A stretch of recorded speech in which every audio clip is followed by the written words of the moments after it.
Recently, I was asked about my opinion on the proposed hemp industry in the Bahamas, and seeing that it was put forth as a suggestion, I decided to do some research on it in order to comment intelligently.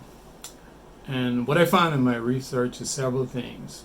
One is that in an article in Forbes magazine in 2019, there were several issues cited as a challenge in terms of the hemp industry.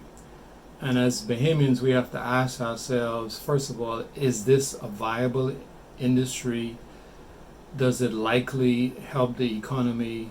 So on. In this article, several things were mentioned. First of all, it was mentioned that a number of persons farmers anticipated that this would be a big boon to their agricultural pursuit. But what they found out was, one, that growing hemp is more labor intensive than traditional crops. It also required new equipment. And so the initial costs and the initial learning curve for the industry was an immediate hurdle. The second thing was that the first year produced poor yields, which made it difficult for farmers to be profitable. They anticipated profits of several $1 million, but in reality the profits were not nearly as much as they would have presumed. Another issue that came up was that the thieves were thinking that the hemp products, the hemp plants, were actually marijuana plants, and so persons began stealing the crop. The farmers had to hire additional security, and of course this meant some discomfort to them, and it meant some unforeseen challenges in them establishing their business. The other thing that they cited in this article is that there was too much hemp being produced and very few markets. Most of the markets for hemp were not actually in the US, they were overseas markets, and so they weren't as easily accessible. And the fact of the matter is that the local market within the US wasn't as well established as needed to take care of all of the crops that they produce. So it raises several questions for the Bahamas. And as I mentioned earlier, the first question is this a viable industry? Does it help us in the short term? Does it help us in the long term? The truth of the matter is that from what I've researched to date, it appears that, first of all, it's not a viable industry for several reasons. One is it means that we would have to produce a new crop, establish a new crop, which means investment in equipment and so on. The other thing is that I haven't seen any research to show the numbers where this is going to be profitable to us. We haven't even identified who the market is or who will buy this hemp product, or whether or not it would be used locally and how it would be used, how would it be processed. If we're talking about exporting to the United States, for example, well, there are growers in the United States. Can we grow at a cheaper rate to make our product viable? And the answer, I don't know, but I assume it's probably easier for them to produce it within the United States as opposed to receiving an export from the Bahamas. But all of that aside, I think here are several critical things that we need to think about. If we are talking especially about short-term benefit to the local economy, I believe we have to begin with looking at what is currently available to us.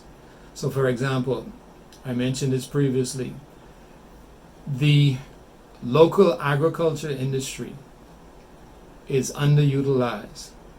Another aspect of the local agriculture industry is that while it's underutilized, even the products that we produce are often wasted.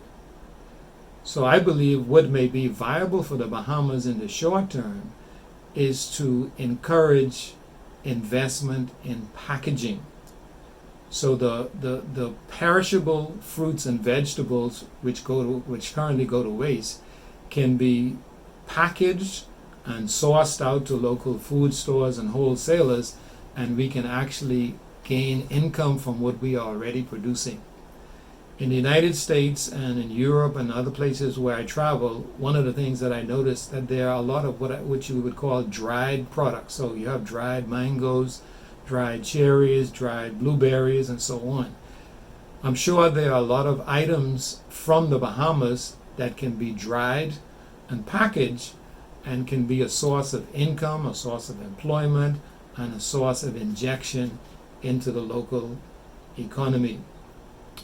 In addition to that, when we look at things like fisheries, here's another example of a source that is readily available to us. It is so readily available to us that the Dominicans and others are pillaging our waters, taking away this natural resource that we have available to us. I believe what we should consider is encouraging and providing incentives for the expansion of the fisheries industry so that more persons can get involved and more of the product can be sold locally and exported. I believe we have a track record at the moment of exporting lobster, fish, and so on, both to the United States, Europe, and other markets. So these are markets that are readily available to us. Hemp is I guess, almost an illusion because it sounds good and there probably is some potential benefit to it. But from the research that I've seen to date, I don't see where it's of any immediate benefit and where it's a viable product for the Bahamas. If someone can provide information otherwise, I would like to have the opportunity to view that information. But to just throw out hemp as a product that can help the Bahamas, to date, I'm not sure. I haven't seen any data, and in fact, the data that I've seen, the research that I've done, has concluded otherwise. Thank you for joining us on Diplomatic Notes, where we explore national and global issues from a diplomatic perspective. Please contact us on social media or via email at pastordaveburrows@hotmail.com.